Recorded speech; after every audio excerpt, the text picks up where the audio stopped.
Graça e paz, povo de Deus, programa Semeando Vida.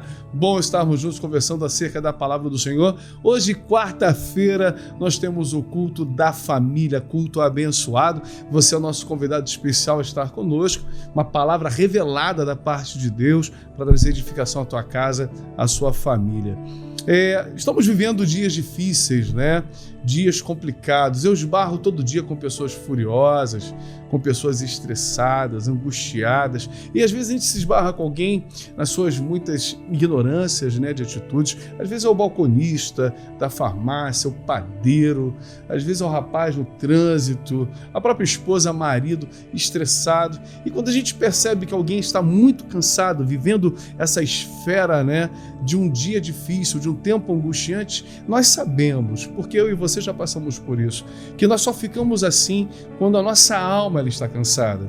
Quando existe uma esfera no mundo espiritual e é visível, não vamos dizer nem que seja emocional, mas é visível, quase que palpável com as nossas mãos, uma realidade no mundo espiritual de uma opressão maligna, demoníaca, uma opressão emocional, onde muitas famílias, né, líderes espirituais, sejam pastores, padres, não importa, estão vivendo essa opressão, essa angústia desse tempo difícil, desse tempo trabalhoso. Jesus fala que nos últimos dias o amor de muitos se esfriaria. Esse amor que está se esfriando. Tem um texto aqui em Marcos 5, eu quero compartilhar, diz que entremente chegaram a outra margem do mar, a terra dos Genezarenos. Ao desembarcar, logo veio dos sepulcros ao seu encontro um homem, e diz aqui, possesso de espírito imundo, o qual vivia nos sepulcros e nem mesmo com cadeia alguém podia prendê-lo. Muitas vezes já tinham sido amarradas suas mãos e seus pés com correntes de ferro, mas ele quebrava tudo e ninguém conseguia dominá-lo. Hoje, o que mais nós estamos vendo nesse tempo de dificuldade são pessoas que parecem uma locomotiva desgovernada. Ninguém consegue mais segurar os nossos jovens. A gente não consegue mais segurar aquilo que é a expressão das nossas crianças. Pessoas que não conseguem mais dominar aquilo que é a sua vida financeira, perdeu o domínio. Aqui está dizendo que esse homem vivia dentro do lugar de morte, e vivendo dentro do lugar de morte, ninguém conseguia fazê-lo entender aquilo que ele precisava ter domínio próprio, domínio de si. Pior ainda, o texto diz no versículo 4 que ele mesmo se feria com pedras. Quantas pessoas eu conheço hoje, adolescentes, jovens que se machucam, se cortam, se vilipendiam. Existem alguns sites na internet, alguns vídeos sendo postados de desafios sendo feitos em relação à morte. Os filmes que mais se vendem hoje têm a ver com situações de zumbi, de morte, os joguinhos. Se não tiver muito sangue, parece que não tem graça. Estamos vivendo uma esfera mortal, uma opressão no mundo espiritual, onde as amizades estão morrendo, o relacionamento entre marido e esposa morrendo, as intimidades entre o casal, morte. E a gente não percebe que existem pessoas que, além de estarem aprisionadas nesse espírito de morte, machucam a si mesmo. Esse sentimento de depressão, de opressão, onde muitos pensam naquilo que é o suicídio, vivem a vida inteira pensando em dar cabo da própria vida e não fazem.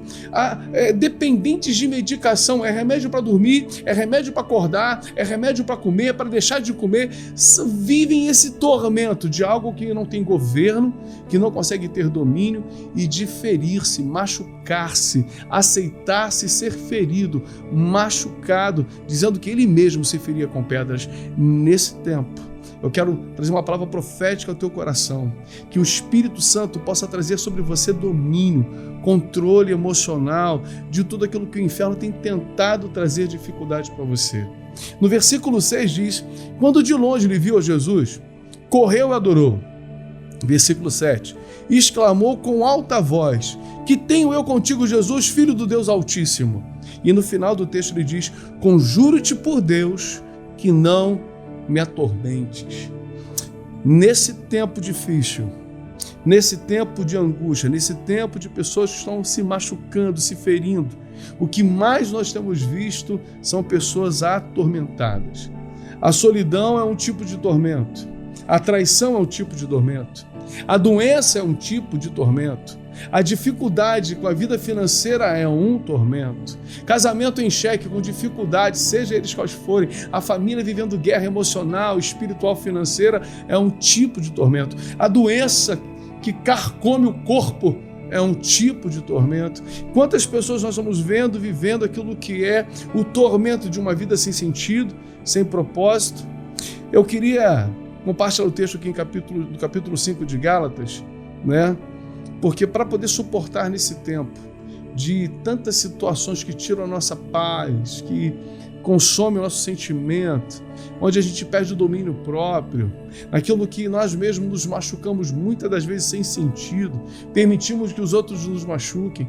Gálatas 5, versículo 19, Paulo diz o seguinte: ora, as obras da carne são bem conhecidas e são prostituição, impureza, lascívia, idolatria, feitiçaria, inimizade, porfia, ciúme, ira, discórdia, dissensão, facção, inveja, bebedice, glutonaria e coisas semelhantes a estas, a respeito das quais eu vos declaro que já outrora vos preveni que não herdarão o reino de Deus os que tais coisas praticam. Nós teremos que fazer uma escolha sempre. Nós teremos que fazer uma escolha. O que Deus está dizendo que as obras da nossa carne, aquilo que nós permitimos sentir, são conhecidas: prostituição, impureza, feitiçaria, inimizade, ciúme, discórdia, inveja, glutonaria. Essas coisas, as obras da carne, é que fazem com que nós venhamos a fazer com que a gente mesmo venha a sofrer, a nos ferir e nos machucar. Esse é um tempo onde nós precisamos fazer uma escolha de sermos assim, termos as obras da carne, ou sermos cheios do Espírito. No mesmo texto, no capítulo 22, diz o seguinte: mas o fruto do Espírito é amor, alegria, paz, longanimidade, benignidade, bondade, fidelidade, mansidão, domínio próprio. E diz o texto que contra essas coisas não há lei. Como é que nós podemos suportar essa realidade não só na vida dos outros, mas em nossa vida também? Como a gente pode suportar esse tormento de tantas situações difíceis dentro da nossa casa, dentro da nossa família, no nosso trabalho? Como nós podemos suportar nós mesmos? Todos os dias nós temos que enfrentar um gigante. O leão e o urso vêm para nos preparar para enfrentar o gigante. E muitas das vezes o gigante não está do lado de fora. O gigante está do lado de dentro. Somos eu e somos você. O gigante que nos prejudica, que nos paralisa, que nos condiciona ao sofrimento. Paulo está dizendo que há uma esfera espiritual. O fruto do Espírito é amor. Eu quero lembrar a você que nesse tempo só o amor é que faz com que a gente suporte ingratidão, desânimo e cansaço. Foi o amor de Cristo que colocou você de pé. Foi o amor de Deus fazendo você lembrar que você é filho, que você é filha, que restaurou você de um tempo do lamaçal, num tempo da dificuldade, das afrontas da vida. Foi o amor que te trouxe uma nova vida em Cristo Jesus. Todos aqueles que percebem e se sentem amados têm uma vida diferente, queridos de Deus. No livro do profeta Ageu, no capítulo 2, o versículo 9, diz o texto: a glória desta última casa será maior do que a primeira, diz o Senhor dos Exércitos. Eu quero lembrar você que você é habitação, você é morada, você é casa espiritual, aleluia.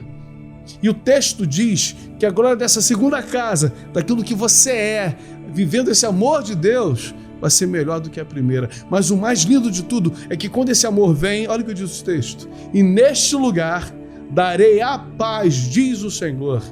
Eu quero liberar uma palavra profética sobre a tua vida. Você que é habitação, morada, a glória da segunda casa na tua vida vai ser uma verdade hoje, mas principalmente uma paz que excede todo entendimento. É o que vai ter morada no teu coração. Que seja assim, para a louvor e glória do nome do Senhor Jesus. Quarta-feira, daqui a pouco, às 19h30, nós temos culto. Você é o nosso convidado especial. Beijo no coração, paz de Cristo. Fique com Deus.